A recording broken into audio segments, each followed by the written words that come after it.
the shop? There's several people who loiter around there. My suggestion is they're not just only drinking, they probably are selling drugs as well. I mean, we can't say that for sure, but obviously the two go hand in hand, to be quite honest. So I have driven past there and I've seen up to 20 people outside around the corner. Again, this walkway, forgive me because I can't think of the name at the moment. There are, what's it called, sorry? Oh, Roebuck Close. There are flats behind there as well, and I tend to think, I don't know if there's any residents at the moment that are on there, and I tend to think, how are they managing that? And that's a gated area, so people outside can't actually get in because it's a number fob to get in. But yeah, it's every night. And older people houses. Which one? Oh, actually, do you know something with that same area as well? There is it's, I don't want to say it's not supported housing. There are vulnerable people that live just around that area, whereas they kind of, yeah, they would have to walk the same way as my children. But the thing is, they live kind of on top of it, so they've got no choice but to see what activities is going on there. Mm-hmm. And do you know these individuals who are loitering, are they customers of the Tottenham Post Office, or are they just unconnected people who hang around in this area? I can't say for sure, to be quite honest, but over time it's gotten worse. I can only assume that they are because they're out there drinking, and if they already have a license to sell alcohol, there's only like a 2-second walk. So I would say yes, it's their customers. Thank you. Councillor Da Costa, do you have questions for Miss Emmanuel? No, I don't. Miss Emmanuel actually answered my questions in her submission and your questions as well. So no, none from me, Chair. Thank you. Thank you. Councillor Gunas, do you have any questions for Miss Emmanuel? No, thank you. Mr. Patel, do you have any questions for Miss Emmanuel? No, we are not the only one in the parade who sells alcohol. At this point, shop... I just want to take questions, but you'll have time later on. Nothing for me now. To give your concluding remarks. Thank you. So I am going to take Councillor Bevan's representation now. Councillor Bevan, would you like to come in? If so, you have 5 minutes. Right, well, I've listened to everything that's been said and I've read all the reports in the agenda pack, and I would just like to confirm that from my experience, everything that has been said tonight and all the information in the reports on this location is totally true and is not exaggerated at all. This is a really problematic area. There is sheltered housing behind this location, older people's sheltered housing, and the area that's been mentioned, Roebuck Close, it's exactly as has been stated tonight.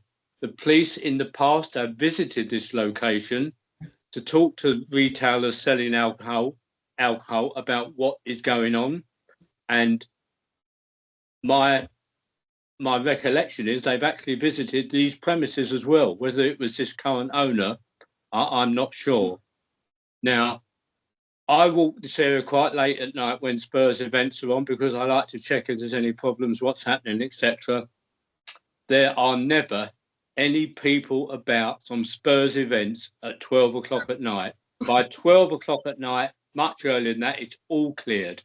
Even on the 2 boxing events that did go on a bit later, at 12 o'clock, everything has gone. There are no fans or people hanging about. So that's basically my brief statement. And as I say, I've been a councillor for many years, and I can confirm that everything that's been stated tonight and is in the reports pack is correct. So that's my comments for you. Thank you, Councillor Bevan. Can I check Councillor Da Costa, Councillor Gunas? Do you have any questions for Councillor Bevan? No questions, Chair. Councillor Gunas? I don't have a question, but some sort of clarification. Councillor Bevan, obviously from your representation, I'm gathering that you are basically in support of the community who's objecting to that. Is that a fair assessment of your position. Are you? Yeah. That is correct. That was my submission when I was asked to submit to the committee. Okay, great. Thank you. Thank you, Councillor Gunas. Mr. Patel, do you have any questions for Councillor Bevan? No. Then I am going to take the noise officer, Mr. Bellringer. You have 5 minutes. Thank you, Chair. Yeah. So when the application came in, we reviewed the application and it wasn't clear what they were asking for. It looked like they were asking for a full variation of their licence. When we made a representation about the issues of antisocial behaviour in the Clearhold build, we then received emails back to say that it was only for match days, which we then responded that that could be dealt with under a temporary event notice. There is issues there regarding people drinking and people loitering in the street. And I do think that a business to stay open for 2 hours longer, that would exuberate that issue in and around that locality. It could be tested with temporary event notices if they were approved by the police and the licensing enforcement team. But that's the only way I could see that, you know, meaningful, that Mr. Patel hasn't, you know, there's no real data that he's saying that there's a massive queue outside his shop that he needs to stay open for. It might be more people to come in. There isn't anything real tangible there, in my opinion.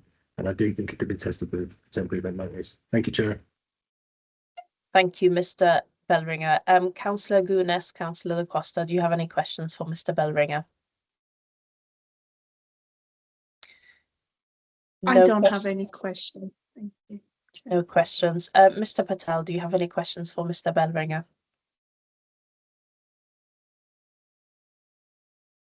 Is that a no, or have you frozen?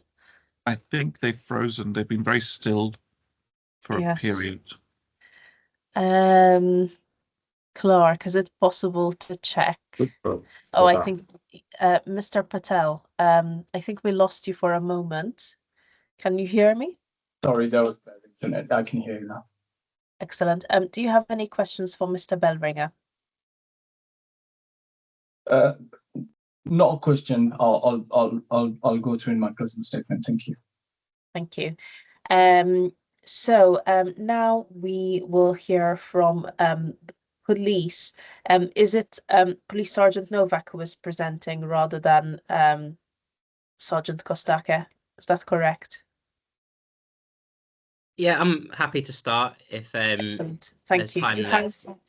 You Sorry. have 5 minutes. If you both want to speak, as long as you stay within that time, that is fine. Sure. I'll just open by saying that in regards to the application and Mr. Patel stating that he wants to open during the event days, I've been a police sergeant for a number of years now and have worked on many of the events that take place at the Spurs ground.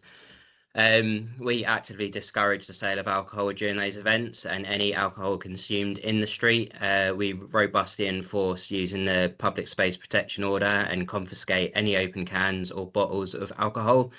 So I'd like Mr. Patel just to consider that in terms of his rationale as to applying for a licence during the event times. But in terms of the actual application that we received in respect to extending of the alcohol hours, the Clearhold build framework's in place. There has been measured success across the footprint, around a 23% reduction in crime. However, in the immediate vicinity of Mr. Patel's store, there has been a very stubborn antisocial behaviour problem, which has been linked to alcohol and drugs. This has been really acutely felt by the community. We have had many meetings. This was raised as well to the local MP, David Lammy, regarding antisocial behaviour in the immediate estate, which is the Lindales behind the High Road and the store. We also recently set our ward panel meeting, a pledge to the community to reduce violence with injury offences between Roebuck Close and Northumberland Park. There is a direct link between the sale of alcohol and violence with injury offences. So in my opinion and my belief that the extension of the alcohol licence would be in contrary to the policing plan and the pledges that we have made to the community and the Clear Hold Build framework. Thank you, Police Sergeant. You still have 3 minutes, so if Sergeant Kostaka wishes to add anything, she can do so. Yes, thank you. I'm Constable Kostake. Thank you very much, Chair Annabelle, for giving me the opportunity to speak today. As you know, the Metropolitan Police are objecting to this application for extended hours at Tottenham post office shop. Our concern is primarily related to the prevention crime and disorder, the prevention of public nuisance and public safety. As you all know, the premises are located in close proximity of Clear Hold Build footpath, an area that continues to experience significant levels of antisocial behavior, particularly in the evenings. We have a lot of reports of public drinking, noise, groups gathering late in the night area, violence and drugs. Extending the shop hours would likely increase footfall at times when these issues are more relevant and when police resources are at their lowest. Whilst I appreciate that the applicant engagement and their willingness to work with police, the measures proposed do not sufficiently mitigate the risk we have identified.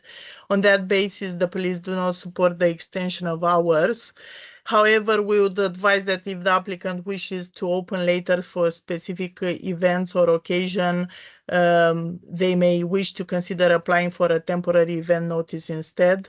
And I would like to clarify only quickly regarding when the applicant stated that the other premises, they have longer hours.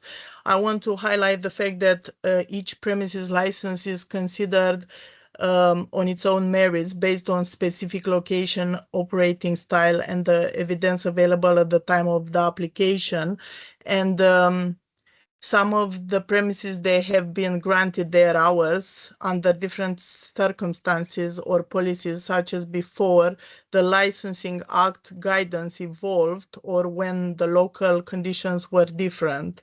In this case, the police concern is not about fairness between premises, but about the current and ongoing risk associated with this specific location, particularly the antisocial behavior issues in the immediate vicinity. Therefore, while we acknowledge that the premises may have longer hours, that does not automatically justify extended hours here, and if it's likely to undermine the licensing objective. This is all I had to say. Thank you very much. Thank you very much, Constable Kostaka.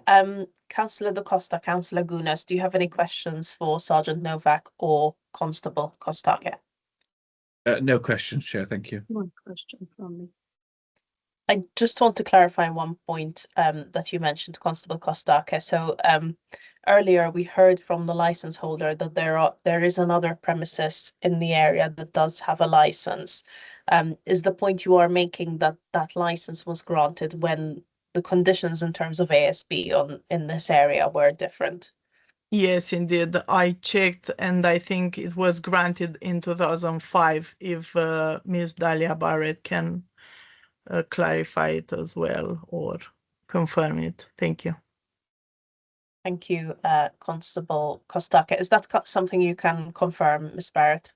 That's correct, yes. The license was one of the ones that did apply back in 2005 to have extended hours and make use of what was being sold under the Licensing Act 2003 as it came into effect at the time. But obviously the committee is aware that, you know, social issues taking place in an area, even though Harringay doesn't have a cumulative impact policy in place, there is the panel is still able to consider the cumulative impact that is taking place in a location when determining a new application or a variation that is seeking longer times for alcohol sales.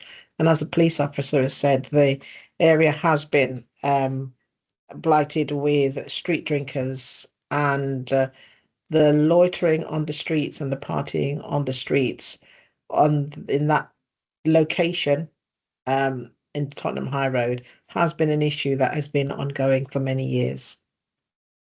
Thank you, Ms. Barrett. Councillor Da Costa, Councillor Gunas, do you have any questions? Have I already asked you this? You have. It's been a I long have. meeting, but Yes. we don't have any questions. I don't have any questions. My at this point. apologies. Don't Mr. worry. Patel, do you have any questions for the police?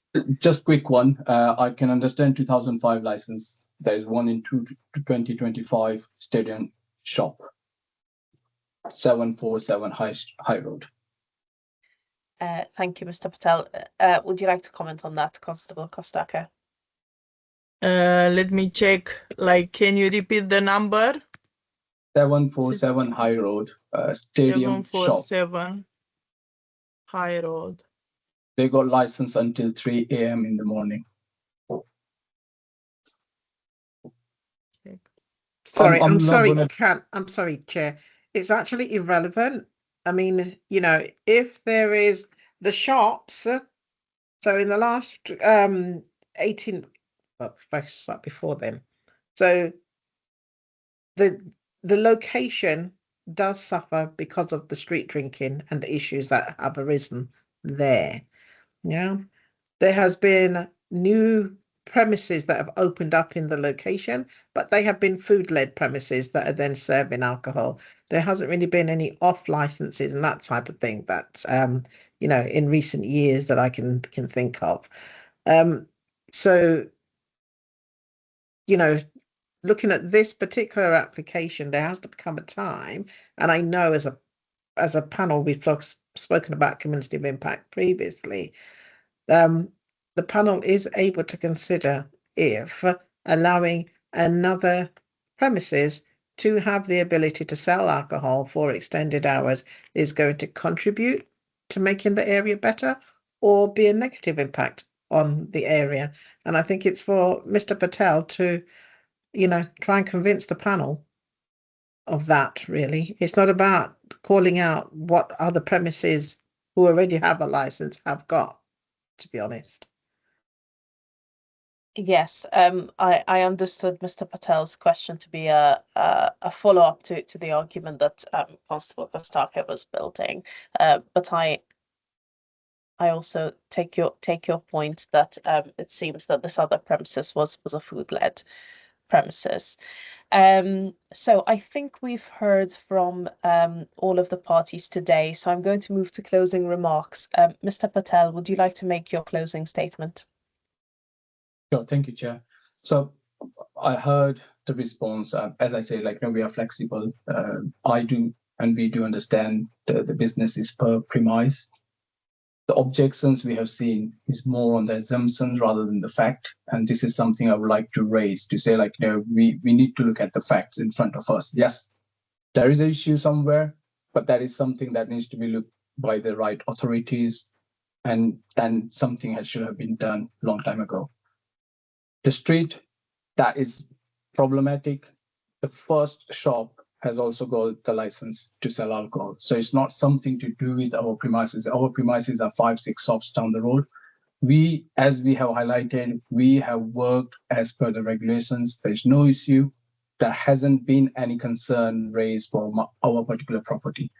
I request, look at the property, look at our proposal. We are flexible and we want to make sure that we survive. Having issues and not opening and allowing more business to run shows that we have not got the control on the high street and we are not ready to improve our area. Late night businesses does so positive to the residents. If someone is moving to the area, that gives them the assurance that this high street is much better, it's progressing, and we should be moving here rather than scaring them that, no, don't go here. Our request is simple. We want to do a business. We are business people and we want to work where we can make money and we can survive on the high street. Things is getting really bad. All we are requesting is support from the authorities so that we can do business, always ready to support the council or any authorities if they got issues. We are happy to change our timing in future if required. The request is simple. If we are allowed to do Friday, Saturdays, we're happy to do that. recent application has been granted down the road. Again, that property may have some positive things, but we are happy to do the changes. We're happy to have the restrictions on our license. We're happy to have some conditions on the license to say, if you don't do that, we'll not allow you to operate. Happy with all those things. As we say, we are ready to work with the residents. We're also happy to do single cancel. We don't want to do that. We want to do and serve the right customer, and we want to be a good business rather than creating negative things. I'll let the committee decide, but there's no fact, and I'm more keen to look at the facts and then we take a decision. So I'll thank you very much for allowing us to present our case. Thank you, Mr. Patel. Ms. Emmanuel, would you like to present your concluding remarks? Yeah, whilst I hadn't actually had anything written down, I do want to say, and I don't know if this is the right space to do it, because some of the comments that Mr. Patel has just made, I want to say, for one thing, I actually don't appreciate the emotional trying to attempt to gaslight that with everyone's trying to make a living here. But do you know what? I think everyone else here, and in particular, Mr. Novak, has sort of reiterated everything I said. Again, I feel that with the issues that are going on, I guess not just alone in Haringey, it's a thing for everyone, the businesses, the residents, people who even just passing through. It's for all of us to try and put ourselves together and be on one page, basically. Again, with what's going on in the area, I think it's become a priority for Metropolitan Police as well as Haringey and the residents to sort of just make this a safer community for the residents in the area. I don't know if my colleague wants to, you know, add anything to that as well. Monica, do you want to add anything? No? Yeah. I'm done. Thanks. Thank you. Thank you, Ms. Emmanuel. Councillor Bevan, would you like to make any concluding remarks? No, I think everything's been said, and as I agree, I agree with everything that's been said, which is actually all true about the opposition to this application. Thank you, Councillor Bevan. Mr. Bellringer, would you like to make any concluding remarks? Yes, Chair, in summary, the noise and nuisance team do not support the application to extend the further hours. Thank you, Chair. Thank you, Mr. Bellringer. Sergeant Novak, Constable Kostaka, would you like to make any concluding remarks? Yeah, sure. I think very much would like to reflect what Selena said. I'd like Mr. Patel to consider how this licensing extension benefits the community. In my experience and my opinion, the sale of alcohol into the late hours and early morning has a negative impact on the community. I think as a starting point, Mr. Patel should explore the TENS applications and see how it goes from there. But I don't see and would not be able to support this extension because it's in direct contravention to the good work my officers have achieved, and also against the priorities of the Met Police and the local Haringey Borough. Thank you, Sergeant Novak. So this brings us to the end of this item. I'll remind the parties that they will receive a written decision on the outcome within 5 working days of this meeting. For the councillors on the subcommittee, we will meet in the deliberation room to take our decision on the 2 items that we've heard today. So this brings us to the end of this meeting. Thank you, everyone. It's been quite a long meeting, so I appreciate your patience and your collaboration throughout this meeting. Good evening, everyone. Thank you, Chair. Thank you, Chair. Good evening. Thank you. Thank you. Bye-bye.